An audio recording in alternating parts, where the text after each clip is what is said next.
Saudara-saudara pendengar yang kami kasihi dimanapun Anda berada, Anda kembali bersama kami pada acara Telaga, Tegur Sapa, Gembala Keluarga. Saya Gunawan Santoso dari Lembaga Bina Keluarga Kristen, dan kali ini saya bersama Ibu Wulan Sarjana Teologia. Kami akan berbincang-bincang dengan Bapak Pendeta Dr. Paul Gunadi. Beliau adalah seorang pakar dalam bidang konseling, serta dosen di Seminari Alkitab Asia Tenggara, Malang. Perbincangan kami kali ini tentang mengapa anak tidak menurut. Kami percaya acara ini pasti bermanfaat bagi kita sekalian, dan dari studio kami mengucapkan selamat mengikuti. Bapak, siapapun orang tua itu pasti kepingin anaknya itu anak yang manis, anak yang dengar-dengaran, yang nggak suka melawan gitu, atau kalau melawan ya parah-parah melawannya gitu, yang biasa-biasa. Tapi kenyataannya kan kadang-kadang kita jumpai memang anak itu yang punya karakter mungkin Pak Paul, yang keras setiap kali orang tuanya ngomong itu seringkali dibantah dan sebagainya. Itu sebenarnya bagaimana Pak Paul? Yang memang semua orang tua harapkan adalah anak-anak itu penurut ya Pak Gunawan. Tapi memang kenyataannya adalah anak-anak itu tuh tidak sama. Nah, inilah salah satu hal yang seringkali dikeluhkan oleh orang tua. Kenapa kok anak saya tidak menurut?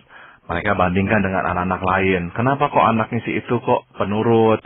Nah, kadang-kadang orang tua itu tergesa-gesa menyalahkan diri atau menyalahkan anaknya. Nah, untuk itulah saya kira kita perlu angkat topik ini agar kita bisa melihat masalah ini dengan lebih tepat ya Pak Gunawan. Yang pertama yang saya ingin utarakan adalah tentang penyebabnya. Mengapakah ada anak-anak yang tidak penurut? Yang pertama adalah secara pembawaan ada anak yang lahir dengan kemauan yang kuat ya. Anak-anak ini nih tidak mudah tunduk pada perintah orang tua dan seringkali memperlihatkan sikap menantang. Jadi kalau orang tua berkata jangan, anak ini akan melihat mata si orang tua, kemudian sengaja melakukannya. Misalkan orang tua berkata, mama minta kamu tidak ke sana. Dia hanya akan mungkin menengok sedikit, tapi kakinya terus berjalan ke sana. Jadi memang anak ini sejak kecil, ya, umur 1 tahun, umur 2 tahun, terlihat jelas memiliki kemauan yang sangat keras sekali. Nah, jadi dari sini kita mulai bisa menyimpulkan satu hal tentang anak-anak yang tidak penurut dari kecilnya. Yaitu mereka memang sejak kecil sudah membawa kemauan yang keras. Nah, kemauan yang keras itu susah ditundukkan oleh kemauan orang tuanya. Nah, jadi waktu kita berkata anak itu tidak penurut, salah satu penyebabnya adalah karena anak ini dilahirkan dengan kehendak atau kemauan yang keras itu. Bapak, apakah artinya kehendak yang kuat atau strong will gitu ya, itu selalu negatif Pak Paul?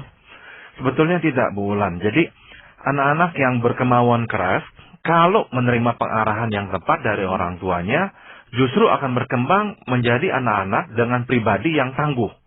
Pribadi yang tidak mudah diomong-ambingkan dan dapat mencapai target yang dicanangkannya. Jadi sekali lagi, kemauan keras itu sendiri bukanlah sesuatu yang buruk yang harus dikikis habis. Oh tidak. Nah, ini jangan sampai orang tua keliru ya menanggapi kemauan keras ini. Tugas orang tua bukan mengikis habis, tapi mengarahkannya saja. Pak Paul, tapi ada kebalikan juga anak-anak yang nampaknya nurut di rumah ya Pak Paul, di depan orang tuanya. Tapi di luar rumah itu disebutnya sebagai troublemakers gitu ya. Sering juga begitu Pak Paul. Ada anak-anak yang memang di rumah itu tuh tidak berani ya, karena mereka sangat takut pada orang tuanya. Mereka tahu bahwa orang tua kuat ya, memiliki konsekuensi yang jelas sehingga mereka tidak berani macam-macam. Namun di luar mereka tahu bahwa orang-orang di luar itu tuh tidak sekuat orang tuanya. Jadi dengan kata lain mereka bisa unjuk rasa ya. Nah, itulah yang kita lihat kadang-kadang. Jadi mereka keluar rumah dan mulailah melakukan hal-hal yang tidak diizinkan oleh gurunya atau oleh teman-temannya. Ya, anak-anak yang berkemauan keras seperti itu kan kecenderungannya itu egois, Bapak. Nah, itu bagaimana kita harus mengarahkan supaya jangan yang timbul ini nanti egois yang berlebihan itu? Anak-anak yang berkemauan keras sudah tentu ya dia akan mendahulukan kepentingannya ya. Nah, itu sebabnya kita memang harus menjaga jangan sampai akhirnya anak-anak ini berkembang menjadi anak-anak yang egois. Tidak melihat kepentingan anak atau orang lain, hanya melihat kepentingan dirinya. Sudah tentu orang tua perlu memberikan pagar ya. Pagar artinya ada hal-hal yang tidak boleh dilakukan. Tapi orang tua juga perlu menetapkan dengan jelas hal-hal yang boleh dilakukan. Kadang-kadang orang tua terlalu terpaku pada memberikan larangan, hal-hal yang tidak boleh dilakukan. Dan gagal memberikan penjelasan kepada anak tentang hal-hal yang boleh dilakukan. Jadi dengan kata lain, anak-anak itu tuh perlu tahu sebetulnya wilayah bebasnya itu tuh seperti apa. Nah, jangan sampai anak-anak tidak mengerti sama sekali di manakah wilayah bebasnya. Anak-anak seperti ini juga terlihat itu spontan gitu Pak Paul. Tindakannya itu spontan dan ekstrem kadang-kadang bahkan. Itu bagaimana? Sebab memang kebanyakan anak-anak yang berkemauan keras, tidak semuanya ya, tapi cukup banyak di antara mereka itu anak-anak yang ekstrovert, Pak Gunawan. Jadi anak-anak yang ekstrovert memang anak-anak yang keluar ya. Anak-anak yang menampakkan dirinya kepada orang di luar. Mengeluarkan perasaannya dan pikiran-pikirannya. Sehingga apa yang dipikirkan dan dirasakan ya dengan langsung diutarakannya. Nah, ini yang kadang-kadang membuat si anak-anak ini nih lebih sukar menurut ya. Kenapa? Sebab memang anak-anak ini mempunyai kecenderungan untuk aktif ya, untuk melakukan, berbuat kemana ke sana ke sini dan sebagainya. Oleh karena itulah orang tua perlu bisa mengatasinya. Nah, misalkan untuk anak-anak yang ekstrovert ini, sebetulnya kita mesti menyadari bahwa anak-anak ekstrovert memang memerlukan teguran yang lebih keras. Ya, anak-anak yang introvert, kita berikan teguran yang ringan, nah sudah langsung melakukannya. Anak-anak yang extrovert mesti lebih keras, baru dia dengar. Kadang-kadang diancam dengan konsekuensi. Kalau tidak menurut, nanti mama atau papa pukul ya, kita pukul pantatnya atau tangannya. Nah, anak-anak itu baru mengerjakan yang kita minta. Papa, kalau tadi disebutkan ekstrovert lebih memang kecenderungannya seperti itu ya. Bagaimana dengan anak-anak yang introvert gitu? Apakah mereka berarti ya memang bukan tipe pemberontak, tidak menurut, atau karena memang mereka jarang memunculkan, lebih ditahan gitu? Saya kira yang kedua, Wulan. Jadi anak-anak yang introvert bisa jadi dalam hatinya tidak setuju, tapi tidak memunculkannya. Dan daripada nanti benturan dengan orang tua, ribut, dimarahi, anak-anak introvert akhirnya lebih cenderung untuk mengambil langkah yang lebih damai ya, yaitu udah ikuti saja kehendak orang tuanya. Tetapi ditekan ke dalam. Namun perasaannya disimpan ke dalam dan tidak dimunculkan. Ya, memang seperti itu. Nah, yang ketiga adalah penyebab mengapa anak-anak ini tidak menurut orang tua adalah selain tadi ya, ada pembawaannya, dan yang kedua memang ada anak-anak yang lebih ekstrovert. Yang ketiga adalah anak-anak ini memang kenapa kok tidak menurut? Karena mereka tidak memahami dengan jelas apa itu yang dituntut orang tua. Kenapa? Karena instruksi orang tua itu samar atau umum ya. Atau kadang-kadang tidak konsisten. Akhirnya anak-anak memang terpaksa ya. Akhirnya tidak mendengarkan perintah orang tuanya. Jadi kadang-kadang orang tua lah yang mesti ya bercermin dan melihat ya kenapa kok sampai anak-anak itu tidak menurut. Ya, kalau memang anak-anak itu tidak jelas ya dengan apa yang diminta orang tua atau nggak konsisten, ya akhirnya mereka cenderung tidak menurut. Atau juga orang tua yang cerewet kali ya Pak Pol. Dalam sesuatu ngomel, terus jadi anak juga ya udah nggak bisa bedakan mana yang serius mana yang enggak gitu. Betul. Dan kadang-kadang meskipun cerewet tapi tidak ada konsekuensi ya, tidak ada sanksi. Sehingga mereka tahu bahwa kalaupun mereka tidak menuruti apa yang orang tua minta, mereka tidak akan menerima konsekuensi apapun. Jadi kenapa mesti takut? Ya tetap saja lakukan. Ya, jadi di sini Pak Paul, kelihatan ada faktor orang tua juga yang menyebabkan anak itu menjadi anak yang tidak penurut gitu Pak Paul ya. Nah, itu seberapa besar pengaruh orang tua terhadap ketidakmenurutan anak ini? Sebetulnya saya kira besar ya Pak Gunawan. Meskipun ya dalam kasus anak-anak yang memang sudah membawa ya kecenderungan keras kepala ya, kemauannya keras. Nah, kalau orang tua bisa mengarahkan seyogianya anak-anak ini bisa ya diarahkan dengan baik, bisa diatur ya, tidak sampai menjadi anak yang liar. Jadi ada hal-hal yang perlu orang tua mesti lakukan. Misalkan yang pertama ya, orang tua itu tuh mesti mengenali karakteristik anak, ya. Jangan sampai orang tua menyamaratakan anak. Misalkan, tidak semua anak-anak memerlukan teguran keras. Namun, tidak semua anak-anak tanggap terhadap teguran ringan. Orang tua mesti bisa membedakan anak yang mana yang cukup menerima teguran ringan dan anak yang mana yang memang mesti diberikan teguran keras beserta ancaman akan konsekuensi perbuatannya. Nah, ini penting sekali. Dengan kata lain, orang tua diharapkan untuk bisa ya kenal anaknya.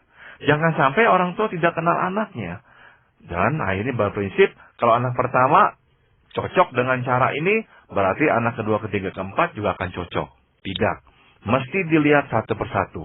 Pak Pol, apakah nggak menimbulkan dampaknya iri gitu pada diri anak-anak? Kalau dari sudut orang tua, mungkin orang tua membedakan gini karena tahu gitu ya, mengenali karakter anak yang berbeda-beda. Tapi dari sudut anak kan, anak akan berasa, wah mama lebih sayang kakak atau adik begitu. Kepada saya sering sekali ditegur, sering dimarahin dan sebagainya gitu. Jadi dia semakin marah lagi begitu.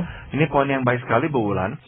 Jadi pada prinsipnya begini, seberapa banyak atau seberapa besar kita memberikan sanksi ya, teguran, pukulan kepada anak, sebesar itu pula lah kita harus memberikan kasih sayang kepada anak. Ya, jadi kepada anak-anak yang memang jarang kita harus pukuli, jarang kita harus marahi. Anak-anak ini nih perlu nggak kasih sayang? Sudah tentu perlu. Tapi kita tidak terlalu harus bersusah payah meyakinkannya bahwa kita mengasihinya. Sebab kenyataan kita jarang memberikan disiplin kepadanya atau memarahinya, itu sendiri pun bagi si anak sudah cukup untuk bagi dia meyakini bahwa orang tuanya sayang kepadanya. Nah, jadi kepada anak-anak yang keras kepala, yang tidak mudah menurut, waktu orang tua mendisiplinkannya, orang tua juga harus ya dengan terencana, dengan sengaja memberikan kasih sayang. Benar-benar mewujudkan perhatian dan kasih sayang. Meskipun anak-anak itu nakal, setelah mendapatkan ganjarannya, orang tua mesti mendekati si anak, ya, kemudian menyayanginya kembali. Nah, itu perlu. Kalau tidak, pukulan-pukulan atau teguran-teguran itu memang ya akan membuat si anak merasa bahwa dia itu tuh anak yang dibedakan. Kenapa kakaknya, adiknya kok tidak seperti itu? Saya kok harus begitu? Nah, itu yang membuat anak-anak akhirnya tumbuh besar dengan kepahitan. Karena dia tidak bisa mengerti mengapa orang tuanya menggunakan metode disiplin yang berbeda. Ya, padahal justru kita sebagai orang tua seringkali dipengaruhi oleh sikap anak seperti itu, Pak. Kalau anak itu menurut, ya kita malah sayang ya pada itu. Tapi yang suka berontak, yang suka melawan kita malah ya kurang suka gitu loh. Betul sekali Pak Gunawan. Saya kira itu memang ya sifat manusiawi ya. Kita senang dengan orang yang menurut ya. Jadi waktu anak kita tidak menurut, otomatis ya kita jadinya ya agak jengkel, dan karena jengkel ya susah memberikan kasih sayang ya. Tapi justru ya saya ingin ingatkan kepada anak-anak yang sering kita berikan teguran atau berikan sanksi, kepada mereka lah kita perlu ya lebih menunjukkan kasih sayang. Sehingga teguran-teguran itu tuh dinetralisir, tidak menimbulkan bibit kepahitan pada si anak. Tapi itu apakah tidak malah menimbulkan kebingungan dalam diri anak? Sebenarnya orang tua saya ini, papa atau mamanya itu sayang nggak sih sama dia gitu, Pak? Nah, yang penting adalah waktu anak menerima teguran, itu sungguh-sungguh teguran. Jangan campur adukan. Ya, jadi waktu orang tua marahi. Setelah anak itu diam, merenung atau menangis, nah berikan jeda misalkan 2-3 jam setelah itu. Baru orang tua datang, menyayanginya, memeluknya, ya. Nah, jadi jangan dijadikan satu. Jangan waktu baru dimarahi, dalam waktu setengah menit orang tua langsung sepertinya menyesal, memelas. Nah, itu justru akan membingungkan si anak. Begitu. Papa setuju nggak dengan teori extinction ya? Saya pernah baca, jadi anak dibiarkan, tanda kutip sekali-sekali gitu. Misalnya contohnya anak yang agak kecil, kayak dikasih tahu jangan deket api gitu, jangan deket-deket api, panas, berbahaya dan sebagainya. Tapi kan tetap anak ini ya nggak tahu apa dia nggak mau tahu atau gimana begitu. Nah terus sekali-sekali ya udah dibiarkan sampai misalnya tuh anak kepegang kompor gas kah atau apa begitu. Nah begitu kepegang kan tangan itu langsung merasakan kan, panas gitu. Nah itu momen itu yang dia ngalamin rasa sakit dan sebagainya itu tuh langsung bermaknanya jauh lebih dalam daripada diomelin gitu Pak Paul. Saya setuju. Asalkan ya kita bisa menjaga agar anak itu tidak diancam atau maksudnya jiwanya jadi terancam ya. Untuk hal-hal yang kecil saya kira tidak apa-apa. Yang ya. berbahaya ya. Karena memang itu bersifat mendidik ya, begitu. Ya, tetapi sebenarnya juga apa Pak Paul ya? Itu banyak hal ada orang tua itu yang membiarkan anaknya sampai tidak naik kelas hanya dengan alasan seperti itu, gitu. Biar dirasakan, ya, tidak naik kelas. Tapi itu kan menjadi kerugian yang cukup besar. Gitu. Betul. Jadi selalu harus ditimbang-timbang dampak kerugiannya ya, seberapa besar. Apakah benar-benar akan berkepanjangan? Kalau berkepanjangan ya jangan ya. Iya. Apakah ada hal lain yang bisa dilakukan oleh orang tua, Pak? Yang berikutnya adalah orang tua mesti mengkomunikasikan respek kepada anak. Ya, ada perbedaan antara menegur dan menghina anak. Anak-anak yang tidak menurut, kalau diberitahukan ya dengan respek ya, dia akan lebih tanggap ya. Tapi kalau kita beritahukan dengan penghinaan, menghina-hina dia, misalnya kamu memang anak yang tidak diinginkan di sini, kamu keluar dari rumah ini, kamu seperti sampah lah dan sebagainya. Itu penghinaan. Nah, anak-anak seperti kita ya orang dewasa memerlukan respek. Bahkan dari orang tua sendiri. Ada bedanya antara orang tua yang marah namun tetap ya ada respek dan orang tua yang marah tanpa respek sehingga menghina. Apa beda yang paling mendasar adalah ini. Anak-anak yang ditegur tanpa respek itu tuh menjadi anak-anak yang hancur. Tapi anak-anak yang ditegur dengan respek bertumbuh besar ya, menjadi anak-anak yang utuh ya. Mereka dibentuk karakternya sehingga mereka bisa menempatkan diri dengan lebih baik. Ya, mungkin yang perlu ditegur itu adalah perbuatan atau sikap yang jelek itu, Pak, bukan pribadi si anak itu sendiri. Tepat sekali. Kadang-kadang orang tua ya karena emosi lupa ya, bukan menegur, kenapa kok kamu nggak belajar, ya kamu kok melalaikan tanggung jawab kamu. Nah, orang tua malahan memaki-maki si anak. Ya, dasar kamu anak yang inilah asal adu dan sebagainya dah. Belum lagi orang tua yang kalau memaki anak benar-benar ya mulutnya itu tuh sangat-sangat kotor ya. Nah, makian-makian seperti itu menghancurkan anak atau malah menumbuhkan kebencian pada anak kepada orang tuanya. Itu tidak mendidik sebab tetap anak-anak itu tuh nggak lagi respect dan tidak mau patuh kepada kita. Ya, juga kalau dia dibandingkan dengan saudaranya atau dibandingkan dengan orang lain itu anak bisa tersinggung itu, Pak. Betul. Kalau sekali-sekali ya benar-benar jarang kadang-kadang ya kita munculkan. Kamu kok nggak seperti ini. Sekali-sekali saya kira ya nggak berbahaya. Tapi kalau sering kali dibandingkan anak akan sakit hati sekali. Ya, karena mereka tidak merasa diterima. Yang lainnya adalah ini ya, Pak Gunawan dan Ibu Wulan, orang tua itu tuh harus memberi teladan. Harus memberi teladan terlebih dahulu kepada anak. Tanpa teladan, anak hanya akan takut, bukan tunduk kepada orang tua. Ya, anak-anak itu tuh kalau melihat teladan kita, kehidupan kita yang baik, kita juga melakukan yang kita tuntut darinya, mereka akan lebih patuh. Tapi kalau kita meminta mereka sesuatu yang kita sendiri tidak lakukan, mereka susah patuh. Contoh, kalau kita merokok, kita berkata kepada anak kita, tidak boleh merokok. Ya susah anak-anak menurut. Sudah tentu teladan kita tidak merokok itu tuh sudah menjadi suatu standar ya, standar nilai yang tinggi di rumah kita. Sehingga anak-anak dipaksa memang untuk mengikuti standar itu. Ya, misalkan kita itu tuh melarang anak-anak nonton film sampai malam-malam. Tapi kita sampai jam 1, jam 2 pagi muterin video atau apa di rumah. Bagaimanakah anak-anak bisa patuh? Jadi sebelum meminta anak melakukan sesuatu, ya mohon introspeksi. Apakah kita telah menjadi teladan untuk hal itu? Ya, seringkali anak itu, apalagi yang berkembang menjadi sudah lebih besar sedikit, itu kan seringkali bertanya, Pak, boleh? Nah juga ketika dinasehati atau diberitahu itu kadang-kadang suka mengajukan pertanyaan, dan kita sebagai orang tua itu juga bisa kehilangan kesabaran di dalam menjawab pertanyaan-pertanyaan itu. Namun perlu Pak Gunawan, sebab pada intinya adalah ini nih, ini kenyataannya, ini saya kira manusiawi. Kita akan lebih bersedia menuruti ya permintaan orang kalau kita memahami alasannya. Kenapa harus begini? Ya, apa tujuannya?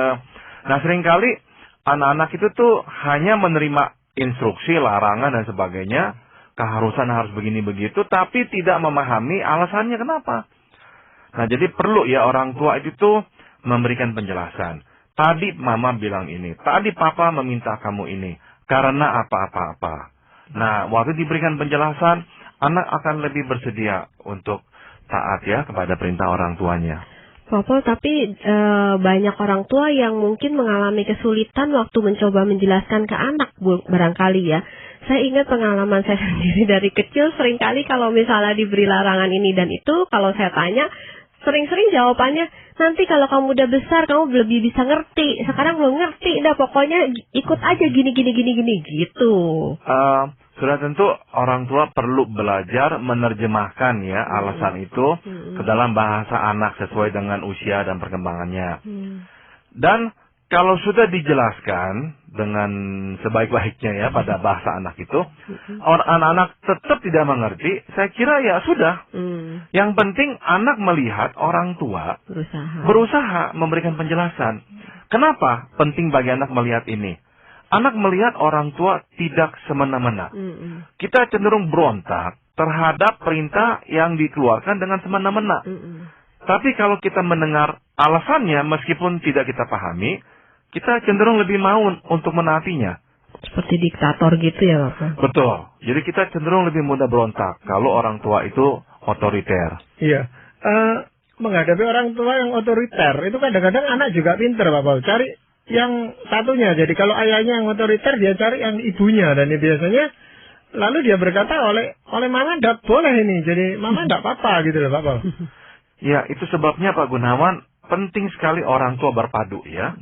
Kalau mau anak-anak itu taat kepadanya, orang tua mesti sehati. Ini nih sesuatu yang seringkali saya dengar ya dari orang tua yang datang membicarakan masalah anak-anak. Biasanya yang datang hanya satu saja, dan biasanya yang datang adalah kaum ibu ya. Dan mereka seringkali berkata, Pak, saya sebetulnya sudah tahu ini harus saya lakukan, saya setuju dengan Bapak. Tapi bapaknya anak-anak tidak setuju. Bapaknya anak-anak selalu membolehkan lagi lah. Nah, akhirnya anak-anak tidak bisa taat kepada saya. Betul sekali. Yang saya mau ingatkan adalah, kalau orang tua itu tidak berpadu, yang akan merosot adalah respek anak kepada orang tuanya. Maka mereka mulai bisa mengadu domba orang tua, ya, memain-mainkan orang tua. Nah, akhirnya yang dirugikan justru kedua orang tua, bukan hanya satu. Tapi respek yang melorot itu tadi kan terhadap yang tidak setuju dengan anak ini gitu Pak Pol. Di hadapan anak ini mungkin ya hormat anak ini merosot kalau ayahnya yang otoriter gitu. Tapi ibunya kan, anak ini senang dengan ibunya jadinya. Nah, yang sering terjadi begini Pak Gunawan. Tidak selalu begitu.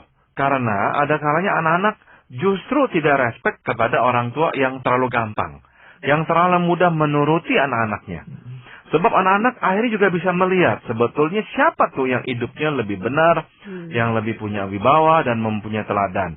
Ya, kalau misalkan anak melihat memang yang melarang ini nih yang hidupnya lebih benar, justru akan lebih direspek.